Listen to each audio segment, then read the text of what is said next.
Welcome, and thank you for standing by. At this time, all participants are in a listen-only mode until the question and answer session of today's call. At that time, if you would like to ask a question, you may press star 1. Today's conference is being recorded. If you have any objections, you may disconnect at this time. I would now like to turn the meeting over to William Longinetti. You may begin. Hello, everyone. Thank you for your patience, and thank you for joining us today. My name is William Longinetti. I am a project officer on the TOR grant, and I'm joined today by my colleagues on the TOR grant, Amy Romero and Olivia Klein-Thomas. Today we will be going over the process for submitting no-cost extensions for your TOR grants. And so without further ado, I will now turn it over to the presenter for today, Olivia Klein-Thomas, your grants management specialist for TOR. Thank you. Thank you, William. Hello, everyone, and welcome to today's grantee webinar for no-cost extensions. My name is Olivia Klein-Thomas, and I'm the grants management specialist for the TOR program. Thank you for joining us today.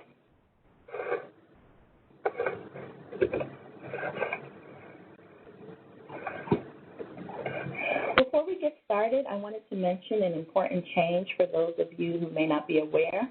Effective October 1st, 2020 of last year, SAMHSA discontinued the inclusion of the HHS checklist in the grant application kit. So this is no longer required. This applies to all SAMHSA applications, responses to NOFOs, post-award amendments, continuations, and supplement applications. See removal of HHS checklists from the SAMHSA grant application kit for more information on how to properly fill out the application in response to these changes.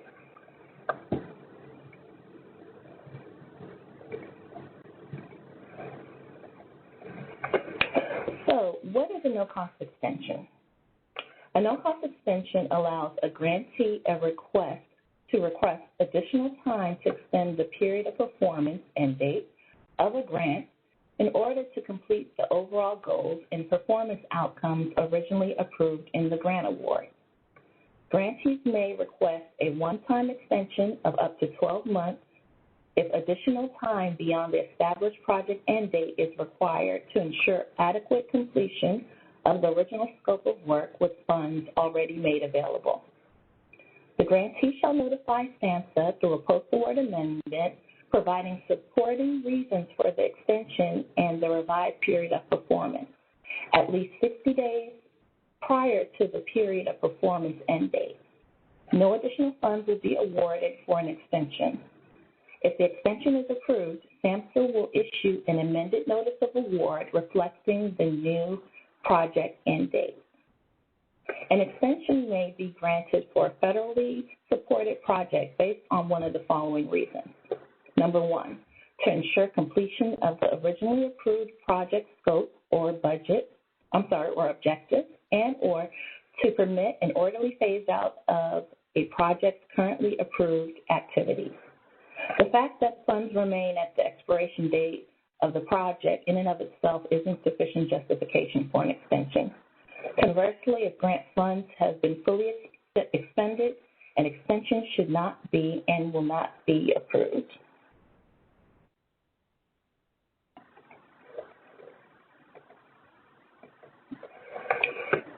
Okay, here are the basic required documents. For a no-cost extension, they include a cover letter, SF424, the SF424A form, which is the budget summary information, the detailed line item budget, narrative, justification, and finally the project narrative. An important note, all post-award amendments must be submitted through the ERA system, and you must have an ERA Commons account to submit your request.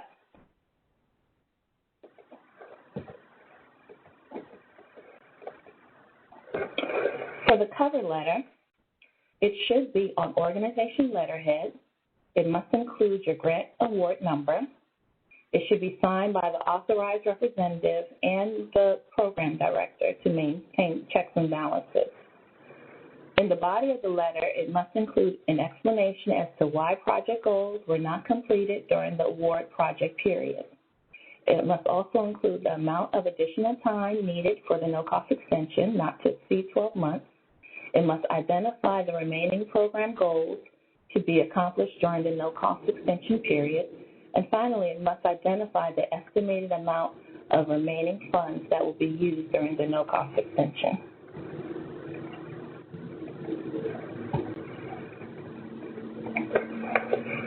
For the SF424 form, this is one of the forms that is required for all post-award amendments. I won't go over every section, but most of it is self-explanatory. However, there are some points that I would like to highlight. In box 2, for the application type, you should select revision and then select no cost extension from the drop-down menu. In box 4, you should enter the Commons ID for the PD role affiliated with your organization. In box 5B, you should enter your federal award identifier or just your grant number. In box 18A, you enter the total amount of federal funds being requested for use during your no-cost extension period, and then you continue with the completion of the rest of the sections in box 18 accordingly.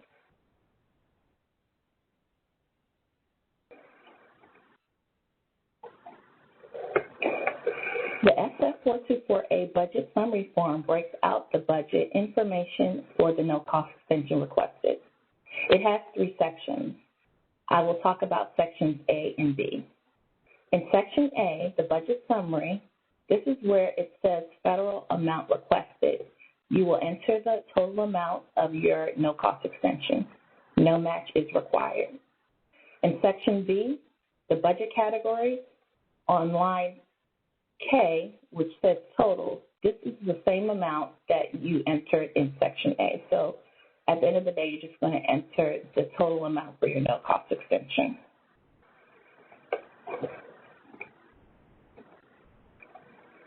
Here's an example of section B of your SF424A form, complete with the cost categories of your budget on the left. What you will do in column 1 is include the totals for your no-cost extension, the total breakout. And these are just your no-cost extension dollars, not your current budget. Column 2 will be blank because this isn't a matching program. If you did have a match in the program, column 2 would be where you would put it. And then you would add columns 1 and 2, and then you'll have the totals for both in column 5. But since you don't, the math is already done for you. All you need to do is bring the totals from column 1 to column 5 as described here.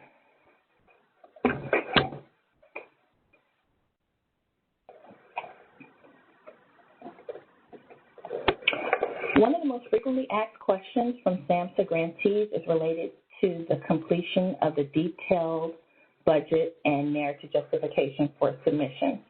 So in response, SAMHSA has created a fillable PDF budget template that can be found on the SAMHSA Post-Award Amendment webpage. I've also provided a link on this slide. This form is totally optional. It's highly recommended that you use it, but if you don't want to, you do have the option of going back to the previous budget template, which I have on the bottom of the screen.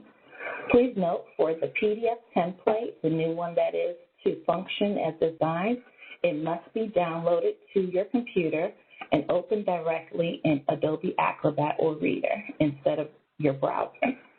So again, the new template is optional. It is there for you. You can also go back to the previous budget template as well.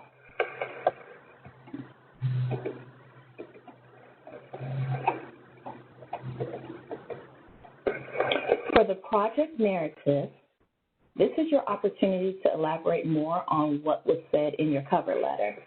We would also like you to include the strategies, interventions, project goals, and measurable objectives, including the number of people to be served in the no-cost extension period. You need an explanation of the program status to date, provide detail on how the extension will allow for completion of the originally approved project program, and permit an orderly phase-out of the project program objectives. and it may include incomplete activities from approved supplemental and carryover award funding.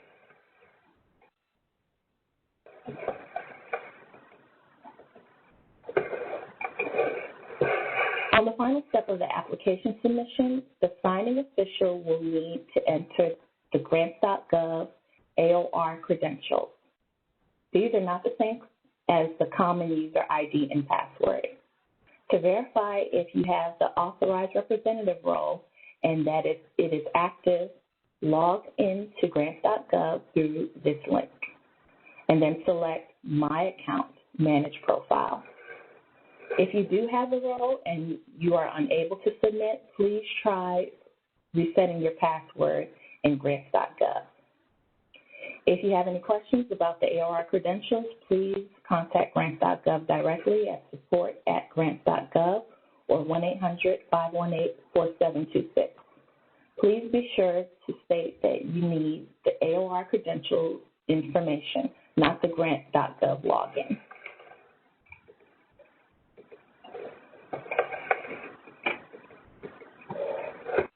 After we review your submission, your GPO or myself may ask you for more information regarding your note cost extension amendment. We call this a request for additional materials, or RAM for short. Maybe you forgot to include your project narrative or another important document. If that's the case, this is how we will be reaching out to you to retrieve that document. So if you happen to receive a RAM, follow the instructions on how to respond. Typically, I will put that in the RAM, but if you're unclear, you can also use the links that are provided at the bottom of the slide. Please do not respond by email, and please do not initiate any requests for response.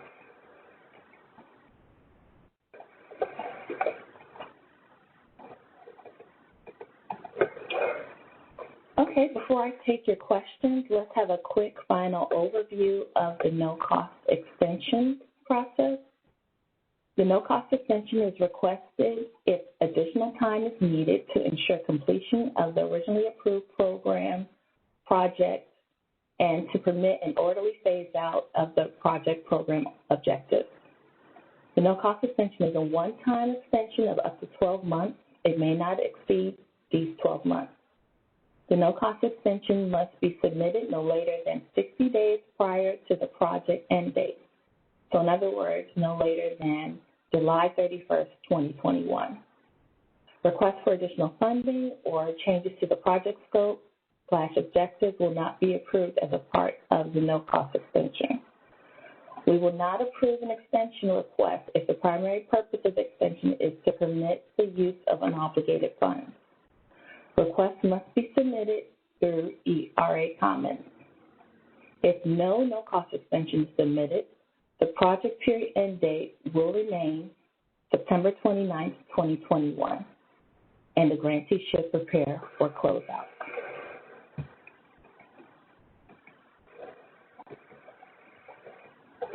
Here we have some additional resources that will help you with your post-award amendment submission for no-cost extension. They include a video of how to submit post-award amendments and a quick reference guide on how to initiate the request in the ERA system.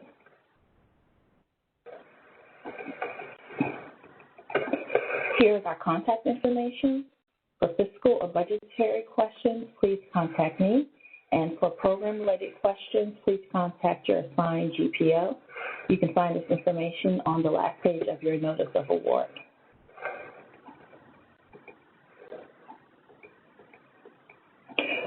And as always, for technical assistance with ERA, please contact the ERA Help Desk. Okay, this concludes the presentation. Thank you for your participation, and we'll now open up the floor for questions. If you would like to ask a question over the phone line, please press star 1 and record your name clearly when prompted. To withdraw your question, you may press star 2. One moment, please, for our first question.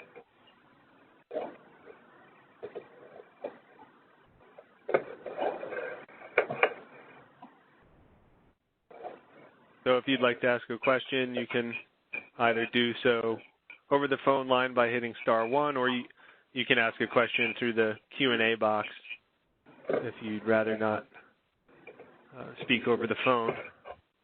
But we will be sending out a copy of these slides today, so you'll all have those for reference.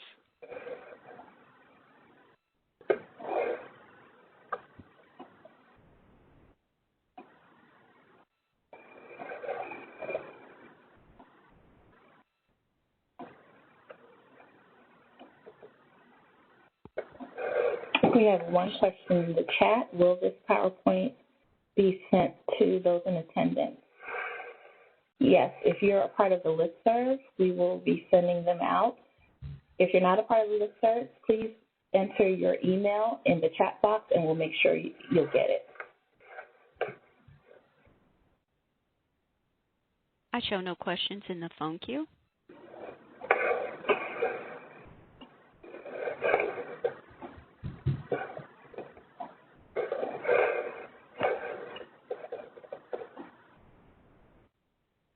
Okay, if there are no further questions, this completes our presentation for no-cost extension. Again, here is our contact information. If you have any questions, please feel free to contact us at any time. Thank you and have a good day.